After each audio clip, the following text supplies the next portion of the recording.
Ever wondered if you might be a jerk? Now, before you scoff at the idea, let's clarify what we mean by a jerk. It isn't just about being mean or rude, it's a habitual pattern, a consistent disregard for the feelings and rights of others. It's about selfishness, arrogance, and a lack of empathy. It's about ignoring the golden rule of treating others as you'd like to be treated. So, have you ever caught yourself showing such traits? Let's dive deeper. Imagine you are in a public setting. How do you behave? Now let's delve into some scenarios. Picture this. You're at a coffee shop and you're just a little too close to the person next to you, invading their personal space bubble. Perhaps you're the person who believes their time is more valuable than others, and you cut in line at the grocery store. Or maybe you're the one who thinks it's perfectly okay to have a full-blown conversation on your phone in a quiet library. And who can forget the classic public jerk move of littering, leaving your trash for someone else to pick up? These actions, my friends, scream a lack of respect for others. It's not about being perfect, but about being mindful of those around you. Now, if you're thinking, I do none of these, hold on, there's more. Now let's move to a more personal sphere. How do you act when no one's watching? Picture this, you're at home and there's a pile of dishes in the sink. You didn't use most of them, so you decide to leave them for your roommate to clean up.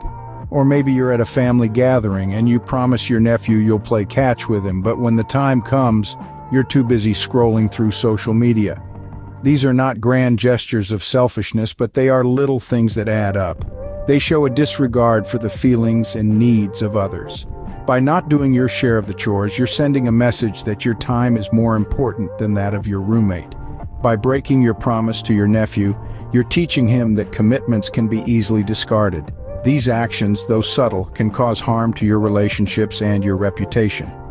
Think you're still not a jerk? Let's examine one more scenario. How about your relationships? Do you respect and value the people close to you? Now this is where things get interesting. Let's talk about that friend who always insists they're right. You know the one. They're always the smartest person in the room and they make sure everyone knows it. But here's the thing, a conversation isn't a competition. It's a chance to learn, to grow, to understand someone else's point of view. And what about that family member who never really listens to anyone's opinion but their own? They've got an answer for everything before you've even finished your sentence. This isn't just frustrating, it shows a fundamental lack of empathy and understanding. Then there's the partner who pokes fun at your insecurities, passing it off as just a joke. But let's be real, there's nothing funny about making someone feel small. Still convinced you're not a jerk? Well, here's something to ponder. So, you've heard all these examples and you're still convinced you're not a jerk, but are you really?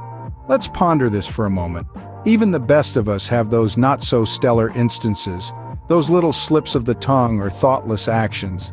The key, though, is to catch ourselves in these moments, acknowledge them, and aim to do better next time. It's all part of the human experience, folks. So, could it be possible that we are all jerks in our own unique ways?